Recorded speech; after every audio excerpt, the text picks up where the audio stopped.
brought to you by itel, Sensodyne K and Haier.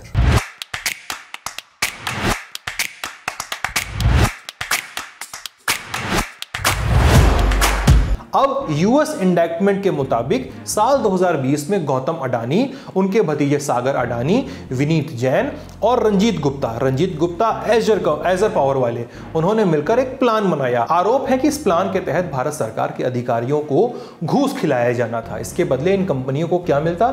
घूस खाए अधिकारी जो राज्यों के बिजली वितरण निगम होते हैं उन पर दबाव बनाते कि वो SECI के साथ करार करें, ताकि SECI अडानी और एजर पावर से मिली बिजली को राज्यों के जो बिजली वितरण निगम है उनको बेच सके।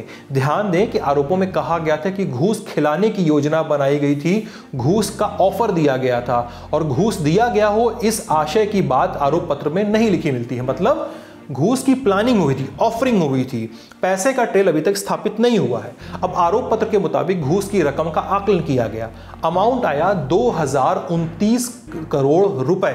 इन इल्जामों के मुताबिक आंध्र प्रदेश राज्य बिजली वितरण निगम के एक सीनियर अधिकारी से उद्योगपति गौतम अडानी ने खुद मुलाकात की। साल 2021 के अगस्त और नवंबर के बीच गौतम अडानी 3 बार इस अधिकारी से मिले ताकि आंध्र प्रदेश राज्य बिजली वितरण निगम SECI के साथ समझौता कर ले और इसके लिए उन्हें 1750 करोड़ रुपए की घूस की पेशकश की गई। ये आरोप है। अब आरोपों में और क्या कहा गया है कि जुलाई 2021 से फरवरी 2022 के बीच ओडिशा, जम्मू कश्मीर, तमिलनाडु, छत्तीसगढ़ और आंध्र प्रदेश के बिजली वितरण निगमों ने घूस का ऑफर मिलने के बाद SECI के साथ पावर सेल अग्रीमेंट यानी इसको PSA कहते हैं छोटे में, वो साइन किया गया। इस PSA के तहत राज्यों के वितरण निगम SECI से बिजली खरीद सकते थे। जब कुछ राज्यों ने बिजली खरीदने का समझौता साइन कर लिया तो फरवरी 2022 तक एजर पावर और अडानी ग्रीन एनर्जी ने SECI को बिजली बेचने का फाइनल अग्रीमेंट PPA साइन कर लिया। अडानी ग्रीन ने एक प्रेस रिलीज भी जारी की जिसमें उन्होंने कहा था कि SECI के साथ दुनिया का सबसे बड़ा PPA साइन किया गया और कुछ ही दिनों में पावर सप्लाई भी शुरू कर दी गई। लेकिन इन सब में गौतम अडानी के भतीजे सागर अडानी का क्या रोल था? जो आरोप हैं उनके मुताबिक सागर अडानी ने अपने फोन में ब्राइब नोट्स लिखे हुए थे। ब्राइब यानी घूस। इसमें किस अधिकारी को कितने पैसे ऑफर किए गए और पैसों के बदले इन अधिकारियों की जिम्मेदारी वाले राज्य कितनी बिजली खरीदेंगे, इसके डिटेल इन नोट्स में लिखे हुए थे। इसके अलावा गौतम अडानी को सारी मीटिंग्स और बातचीत में कुछ कोड नेम दिए गए थे, जैसे SAG, mister A, numero Uno, the big man, ऐसे नाम गौतम अडानी को दिए गए थे। SLS और पैराबेन गॉन, तो उसका करंट ऑन। What then? इसके पोटेशियम आयंस करें टूट का करंट गॉन, लाइव का करंट ऑन। अब इस पूरे गेम में अमेरिका की एंट्री होनी थी। अधिकारियों को कथित तौर पर घूस का वादा करके SECI के साथ अग्रीमेंट साइन करवा लिया गया था। आरोप है कि अब वादा निभाने का मौका आया, यानी घूस का पैसा देना था। कहते हैं आरोप कि 25 अप्रैल 2022 को एजर पावर के रंजीत गुप्ता की गौतम अडानी और विनीत जैन के साथ मीटिंग होनी थी। इस मीटिंग में अडानी ग्रुप के लोग एजर पावर को उनके घूस का हिस्सा बताते, यानी इतना हमने दिया, इतना आपको देना है, ऐसे आरोप लगे कि बताया जाएगा। अब घूस की ये रकम जो है उस समय वो 638 करोड़ रुपए के आसपास बैठ रही थी। लेकिन 25 अप्रैल 2022 को एजोर के अमेरिका में बैठे बोर्ड ऑफ डायरेक्टर ने रंजीत गुप्ता और दीपक मल्होत्रा को इस्तीफा देने को कहा। ये दोनों एजर पावर में काम करते थे, वही कर्मचारी थे ये दोनों जिनसे गौतम अडानी और विनीत जैन की मीटिंग होनी थी 25 तारीख को।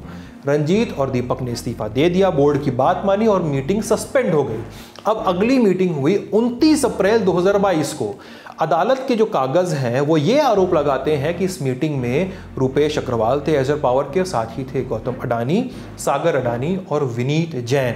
ये मीटिंग हुई अहमदाबाद, गुजरात में गौतम अडानी के ऑफिस में।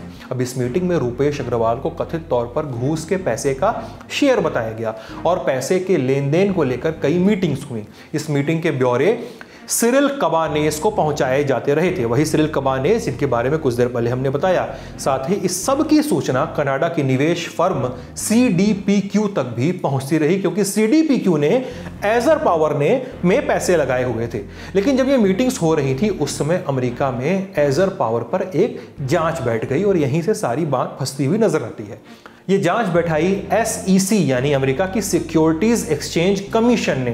SEC अमेरिका में शेयर बाजार और वित्तीय संस्थानों की निगरानी करने वाली मुख्य संस्था है। समझने के लिए, जिस प्रकार हमारे यहाँ भारत में शेयर बाजार पर नियंत्रण रखने का काम security and exchange board of India यानी सेबी का है, उसी तरह अमेरिका में यह काम SEC का है। SEC का काम यह सुनिश्चित करना है कि कंपनियां अपने वित्तीय रिकॉर्ड, अन्य जानकारियां ईमानदारी से साझा करें, निवेशकों को सही जानकारी मिल सके ताकि वे समझदारी से अपने निवेश से जुड़े फैसले ले सकें। साथ ही SEC की टीम संभावित धोखाधड़ी की घटनाओं की जांच करती है। यह संस्था बड़े पैमाने पर जुर्माने और कानूनी कार्रवाई कर सकती है।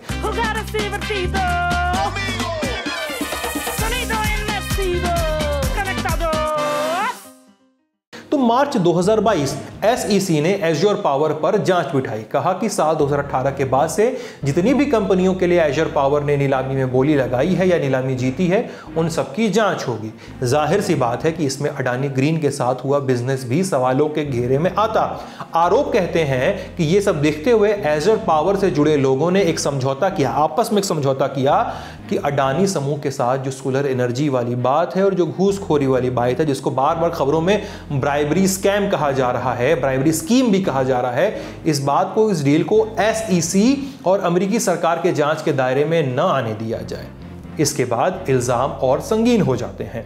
अब एज्योर पावर के लोगों ने एक तरकीब लगाई। ये तरकीब ये कि उन्होंने एक अमेरिकी लॉ फर्म की मदद से अपनी ही कंपनी के भीतर एक जांच बिठा दी, इंटरनल जांच। इस जांच में कुछ सूचनाएं जानबूझकर लीक कर दी गई और बहुत सारी सूचनाएं छुपा ली गई। जैसे इंटरनल जांच में यह जानबूझकर लीक किया गया कि इंडिया में मौजूद अडानी ग्रीन के गौतम अडानी, सागर अडानी और विनीत जैन ने एज्योर पावर से घूस के पैसे मांगे। ऐसा दिखाने की कोशिश की गई मानो घूस खिलाने के और लेने के पूरे षड्यंत्र में सिर्फ अडानी समूह शामिल था, एज्योर पावर नहीं। एज्योर पावर के लोगों ने अपना नाम छुपाने के लिए अडानी ग्रीन के लोगों के साथ कम्युनिकेशन के सारे सबूत मिटा डाले, जिससे जांच पे बाधा पहुंची।